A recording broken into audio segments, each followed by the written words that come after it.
ആകാശവാണി.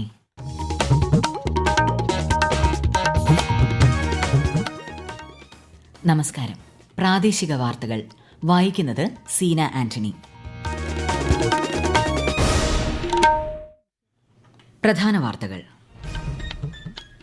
സംസ്ഥാനത്തെ റെയിൽവേ വികസനവുമായി ബന്ധപ്പെട്ട വിഷയങ്ങൾ ചർച്ച ചെയ്യാൻ മുഖ്യമന്ത്രി പിണറായി വിജയൻ ഇന്ന് കേന്ദ്ര റെയിൽവേ മന്ത്രി അശ്വിനി വൈഷ്ണവുമായി ന്യൂഡൽഹിയിൽ കൂടിക്കാഴ്ച നടത്തും.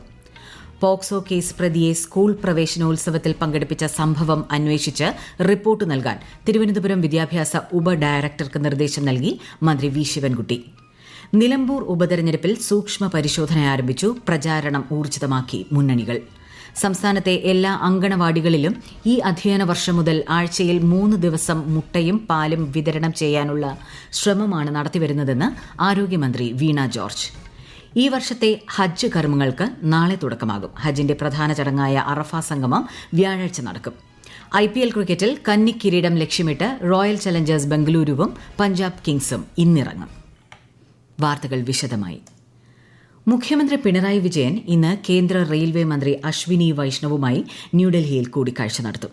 കേരളത്തിന്റെ സ്വപ്ന പദ്ധതിയായ സിൽവർ ലൈൻ ഉൾപ്പെടെ സംസ്ഥാനത്തെ റെയിൽവേ വികസനവുമായി ബന്ധപ്പെട്ട വിഷയങ്ങൾ ചർച്ച ചെയ്യുമെന്നാണ് വിവരം. ന്യൂഡൽഹിയിലെ റെയിൽ ഭവനിലാണ് കൂടിക്കാഴ്ച. പോക്സോ കേസ് പ്രതിയെ സ്കൂൾ പ്രവേശനോത്സവത്തിൽ പങ്കെടുപ്പിച്ച സംഭവത്തിൽ മന്ത്രി വി ശിവൻകുട്ടി വിശദീകരണം തേടി.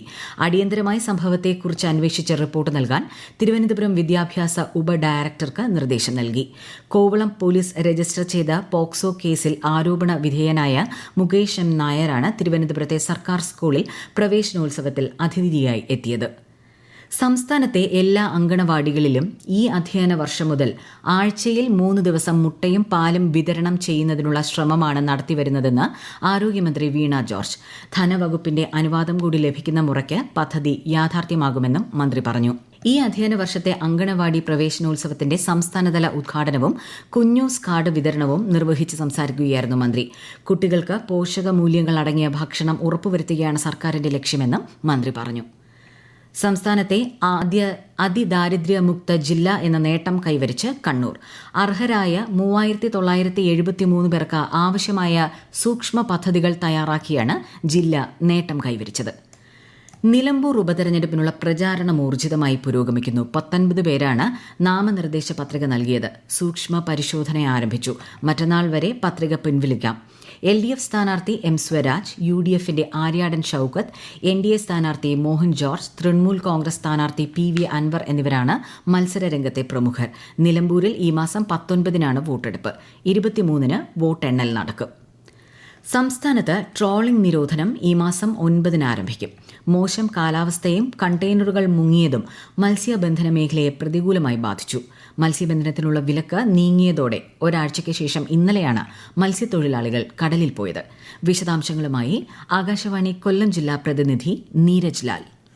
പ്രതികൂല കാലാവസ്ഥ മൂലം മത്സ്യബന്ധനത്തിന് വിലക്കേർപ്പെടുത്തിയതും കപ്പൽ മുങ്ങിയതിനെ തുടർന്ന് കടൽ മത്സ്യത്തിന് പ്രിയം കുറഞ്ഞതും ഇത്തവണ ട്രോളിംഗ് നിരോധനത്തിന് മുൻപേ കൊല്ലം തീരമേഖലയെ വറുതിയിലാക്കി. ഇടവപ്പാതിക്ക് മുന്നേ മഴ കിട്ടി കടൽ തണുത്തപ്പോൾ കൂടുതൽ മീൻ ലഭിക്കേണ്ട നാളുകളിൽ കടലിൽ പോകാൻ സാധിക്കാഞ്ഞത് മത്സ്യത്തൊഴിലാളികളെ നിരാശരാക്കി. ട്രോളിംഗ് നിരോധനം ആരംഭിക്കുന്നതിന് മുൻപ് അവശേഷിക്കുന്ന വിരലിലെണ്ണാവുന്ന ദിവസങ്ങളിലാണ് യന്ത്രവത്കൃത മത്സ്യബന്ധന മേഖലയുടെ പ്രതീക്ഷ. തോട്ടപ്പള്ളിക്ക് പടിഞ്ഞാറ് ഭാഗത്ത് ചരക്ക് കപ്പൽ മുങ്ങിയതിന് 20 നോട്ടിക്കൽ മൈൽ ചുറ്റളവിനുള്ളിൽ മത്സ്യബന്ധനത്തിന് വിലക്കേർപ്പെടുത്തിയിട്ടുണ്ട്. NCERT പാഠപുസ്തകങ്ങളുടെ അനധികൃതമായ നിർമ്മാണം, വിതരണം, വിൽപ്പന എന്നിവയിൽ ഏർപ്പെട്ടിരിക്കുന്നവർക്കെതിരെ ദേശീയ വിദ്യാഭ്യാസ ഗവേഷണ പരിശീലന കൌൺസിൽ നടപടി സ്വീകരിച്ചു. പാഠപുസ്തകങ്ങളുടെ വ്യാജ പതിപ്പുകൾ തടയുന്നതിനായി NCERT പാഠപുസ്തകങ്ങളുടെ ഗുണനിലവാരം, ലഭ്യത എന്നിവ വർദ്ധിപ്പിക്കും. ഇതിനോടകം 5 ലക്ഷത്തിലധികം വ്യാജ പാഠപുസ്തക പകർപ്പുകളും അച്ചടി കടലാസും യന്ത്രങ്ങളും ഇതിന്റെ ഭാഗമായി പിടിച്ചെടുത്തു. തിരുവനന്തപുരം നഗരൂരിൽ സ്കൂൾ ബസ് മറിഞ്ഞ അപകടം. വെള്ളല്ലൂർ ഗവൺമെന്റ് LP സ്കൂളിലെ ബസ്സാണ് അപകടത്തിൽപ്പെട്ടത്. കുട്ടികളുമായി സ്കൂളിലേക്ക് പോകുന്ന വഴി ബസ് വയലിലേക്ക് മറിയുകയായിരുന്നു. 19 കുട്ടികൾക്ക് പരിക്കേറ്റു. ആരുടെയും പരിക്ക് ഗുരുതരമല്ല. കുട്ടികൾ ചികിത്സയിൽ കഴിയുന്ന കിളിമാനൂർ കേശവപുരം പ്രാഥമിക ആരോഗ്യ കേന്ദ്രം മന്ത്രി വി ശിവൻകുട്ടി സന്ദർശിച്ചു. സംഭവത്തെക്കുറിച്ച് അന്വേഷിച്ച് റിപ്പോർട്ട് നൽകാൻ മന്ത്രി ജില്ലാ കളക്ടർക്ക് നിർദ്ദേശം നൽകിയിട്ടുണ്ട്. ഈ വാർത്തകൾ ആകാശവാണിയിൽ നിന്ന്. ആകാശവാണി വാർത്തകളും വാർത്താധിഷ്ഠിത പരിപാടികളും All India Radio News Thiruvananthapuram YouTube ചാനലിലും @All India Radio News Thiruvananthapuram Facebook പേജിലും AR News_ തിരുവനന്തപുരം ഇൻസ്റ്റഗ്രാം അക്കൌണ്ടിലും @AR News_TVM X ഹാൻഡിലും ലഭ്യമാണ്. കണ്ണൂർ രാജ്യാന്തര വിമാനത്താവളം വഴി കഴിഞ്ഞ മാസം യാത്ര ചെയ്തവരുടെ എണ്ണത്തിൽ വൻ വർധന രേഖപ്പെടുത്തി. വിമാന സർവീസുകളുടെ എണ്ണത്തിലും വർധനയുണ്ടായി. കൂടുതൽ വിവരങ്ങളുമായി ആകാശവാണി കണ്ണൂർ ജില്ലാ പ്രതിനിധി KO ശശിധരൻ. കഴിഞ്ഞ മെയ് മാസത്തിൽ 1,47,928 യാത്രക്കാരാണ് കണ്ണൂർ വിമാനത്താവളത്തെ ആശ്രയിച്ചത്. 1,211 സർവീസുകളും കഴിഞ്ഞ മാസം കണ്ണൂരിൽ നിന്നുണ്ടായി. അന്താരാഷ്ട്ര സർവീസിൽ അബുദാബി സെക്ടറിലാണ് ഏറ്റവും അധികം യാത്രക്കാരുണ്ടായത്. ഫുജൈറയിലേക്ക് ഇൻഡിഗോ സർവീസ് തുടങ്ങിയതോടെ Dubai, Sharjah, Abu Dhabi, Ras al Khaimah, Fujairah എന്നീ 5 UAE നഗരങ്ങളിലേക്കും സർവീസുകളുള്ള ദക്ഷിണേന്ത്യയിലെ ഏക വിമാനത്താവളമായി മാറിയിരിക്കുകയാണ് കണ്ണൂർ അന്താരാഷ്ട്ര വിമാനത്താവളം. ഈ വർഷത്തെ ഹജ്ജ് കർമ്മങ്ങൾക്ക് നാളെ തുടക്കമാകും. മിനായിലെ തമ്പുകളിൽ തീർത്ഥാടകരെത്തുന്നതോടെയാണ് കർമ്മങ്ങൾ ആരംഭിക്കുക. നാളെ മുഴുവൻ സമയവും തീർത്ഥാടകർ മിനായിൽ പ്രാർത്ഥനയിൽ കഴിയും. ഹജ്ജിന്റെ പ്രധാന ചടങ്ങായ അറഫ സംഗമം മറ്റന്നാൾ നടക്കും. 18 ലക്ഷത്തിലധികം തീർത്ഥാടകർ അറഫ സംഗമത്തിൽ പങ്കെടുക്കുമെന്നാണ് വിവരം. ആലപ്പുഴ ജില്ലയിൽ കഴിഞ്ഞ ദിവസം പെയ്ത മഴ കുട്ടനാട്ടിൽ ജനജീവിതത്തെ സാരമായി ബാധിച്ചു. ജില്ലയിലെ പ്രധാന നദികളിലെ ജലനിരപ്പ് കാര്യമായി താഴാത്തതിനാൽ പലയിടങ്ങളിലും വെള്ളക്കെട്ട് നിലനിൽക്കുന്നുണ്ട്. വിശദാംശങ്ങളുമായി ആലപ്പുഴയിൽ നിന്നും ആകാശവാണി പ്രതിനിധി R രവികുമാർ.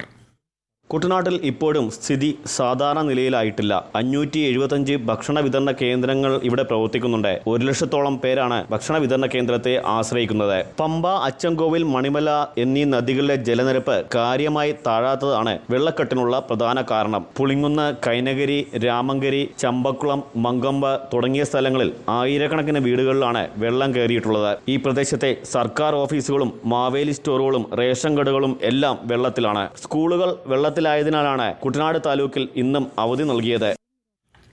+1 പ്രവേശനത്തിന്റെ ആദ്യ അലോട്ട്മെന്റ് ലിസ്റ്റ് പ്രകാരം പ്രവേശന നടപടികൾ ഇന്ന് ആരംഭിച്ചു. വ്യാഴാഴ്ച വൈകിട്ട് 5 മണിവരെയാണ് പ്രവേശനം. ഫസ്റ്റ് അലോട്ട്മെന്റ് റിസൾട്ട്സ് എന്ന ലിങ്കിൽ നിന്ന് ലഭിക്കുന്ന അലോട്ട്മെന്റ് ലെറ്ററുമായി വിദ്യാർത്ഥികൾ രക്ഷിതാക്കൾക്കൊപ്പം സ്കൂളുകളിൽ ഹാജരാകേണ്ടതാണ്. IPL 2020 ക്രിക്കറ്റിൽ ഇന്ന് നടക്കുന്ന ഫൈനലിൽ റോയൽ ചലഞ്ചേഴ്സ് ബംഗളൂരു പഞ്ചാബ് കിങ്സുമായി ഏറ്റുമുട്ടും. അഹമ്മദാബാദിൽ രാത്രി 7:30 മത്സരം. കന്നിക്കിരീടം ലക്ഷ്യമിട്ടാണ് ശ്രേയസ് അയ്യർ നയിക്കുന്ന പഞ്ചാബും രജത് പാട്ടീദാറിന്റെ നേതൃത്വത്തിലുള്ള ബംഗളൂരുവും ഇന്ന് കളത്തിലിറങ്ങുന്നത്. നവീകരണത്തിന്റെ ഭാഗമായി തിരുവനന്തപുരം പാളയം കണ്ണിമാറ മാർക്കറ്റിൽ കടകൾ പൊളിക്കാനെത്തിയ നഗരസഭാ ഉദ്യോഗസ്ഥരും വ്യാപാരികളും തമ്മിൽ വീണ്ടും സംഘർഷം. അധികൃതർ ബലം പ്രയോഗിച്ച് മാർക്കറ്റ് പൊളിക്കാൻ ശ്രമിച്ചതിനെ തുടർന്ന് വ്യാപാരികൾ കടകൾ അടച്ച് പ്രതിഷേധിച്ചു. തുടർന്ന് പോലീസെത്തി കടകൾ പൂട്ട് പൊളിച്ചതോടെയാണ് സംഘർഷമുണ്ടായത്. സംസ്ഥാനത്ത് മഴയ്ക്ക് നേരിയ ശമനം. കണ്ണൂർ, കാസർഗോഡ്, വയനാട്, കോഴിക്കോട് ജില്ലകളിൽ ഇന്ന് മഞ്ഞ ജാഗ്രതയാണ്. കേരളം, കർണാടക, ലക്ഷദ്വീപ് തീരങ്ങളിൽ മത്സ്യബന്ധനത്തിന് വിലക്കേർപ്പെടുത്തി. വികസിത കൃഷി സങ്കൽപ് അഭിയാൻ ക്യാമ്പയിൻ പത്തനംതിട്ട ജില്ലയിൽ തുടരുന്നു.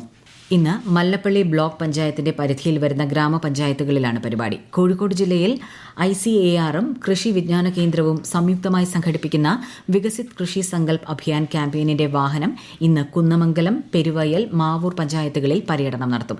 ഈ മാസം 12 വരെയാണ് ക്യാമ്പയിൻ. ഇന്ന് ലോക സൈക്കിൾ ദിനം. മാലിന്യരഹിത സുസ്ഥിര സഞ്ചാര മാർഗമെന്ന നിലയിലും ആരോഗ്യ ജീവിതത്തിന് ലളിതവും ചെലവ് കുറഞ്ഞതുമായ സൈക്കിളിന്റെ പങ്ക് വെളിവാക്കുന്നതിനാണ് ഐക്യരാഷ്ട്ര സംഘടനയുടെ നേതൃത്വത്തിൽ ദിനാചരണം ലക്ഷ്യമിടുന്നത്. ഇന്ത്യയുടെ സൈക്കിൾ നഗരം എന്നറിയപ്പെടുന്ന പഞ്ചാബിലെ ലുധിയാന ഏഷ്യയിലെ തന്നെ ഏറ്റവും വലിയ സൈക്കിൾ നിർമ്മാണ കേന്ദ്രമാണ്. ലോകത്തിലെ ഏറ്റവും വലിയ ചരക്ക് കപ്പലുകളിൽ ഒന്നായ MSC ഐറീന ഇന്ന് വിഴിഞ്ഞത്തെത്തും. വൈകുന്നേരത്തോടെ വിഴിഞ്ഞം പുറം കടലിൽ എത്തുന്ന MSC ഐറീന മറ്റന്നാൾ വിഴിഞ്ഞം തുറമുഖത്ത് ബർത്ത് ചെയ്യും. ഏകദേശം 6 കപ്പലുകൾ വിഴിഞ്ഞത്ത് നിലവിൽ ബർത്ത് ചെയ്യാനുണ്ട്. പ്രധാന വാർത്തകൾ വീണ്ടും. സംസ്ഥാനത്തെ റെയിൽവേ വികസനവുമായി ബന്ധപ്പെട്ട വിഷയങ്ങൾ ചർച്ച ചെയ്യാൻ മുഖ്യമന്ത്രി പിണറായി വിജയൻ ഇന്ന് കേന്ദ്ര റെയിൽവേ മന്ത്രി അശ്വിനി വൈഷ്ണവുമായി ന്യൂഡൽഹിയിൽ കൂടിക്കാഴ്ച നടത്തും. പോക്സോ കേസ് പ്രതിയെ സ്കൂൾ പ്രവേശനോത്സവത്തിൽ പങ്കെടുപ്പിച്ച സംഭവം അന്വേഷിച്ച് റിപ്പോർട്ട് നൽകാൻ തിരുവനന്തപുരം വിദ്യാഭ്യാസ ഉപഡയറക്ടർക്ക് നിർദ്ദേശം നൽകി മന്ത്രി വി ശിവൻകുട്ടി. നിലമ്പൂർ ഉപതെരഞ്ഞെടുപ്പിൽ സൂക്ഷ്മ പരിശോധന ആരംഭിച്ചു. പ്രചാരണം ഊർജിതമാക്കി മുന്നണികൾ. സംസ്ഥാനത്തെ എല്ലാ അങ്കണവാടികളിലും ഈ അധ്യയന വർഷം മുതൽ ആഴ്ചയിൽ 3 ദിവസം മുട്ടയും പാലും വിതരണം ചെയ്യാനുള്ള ശ്രമമാണ് നടത്തിവരുന്നതെന്ന് ആരോഗ്യമന്ത്രി വീണ ജോർജ്. ഈ വർഷത്തെ ഹജ്ജ് കർമ്മങ്ങൾക്ക് നാളെ തുടക്കമാകും. ഹജ്ജിന്റെ പ്രധാന ചടങ്ങായ അറഫ സംഗമം വ്യാഴാഴ്ച നടക്കും. IPL ക്രിക്കറ്റിൽ കന്നി കിരീടം ലക്ഷ്യമിട്ട് റോയൽ ചലഞ്ചേഴ്സ് ബംഗളൂരുവും പഞ്ചാബ് കിങ്സും ഇന്നിറങ്ങും. പ്രാദേശിക വാർത്തകൾ കഴിഞ്ഞു. അടുത്ത വാർത്താ പ്രക്ഷേപണം 12:50.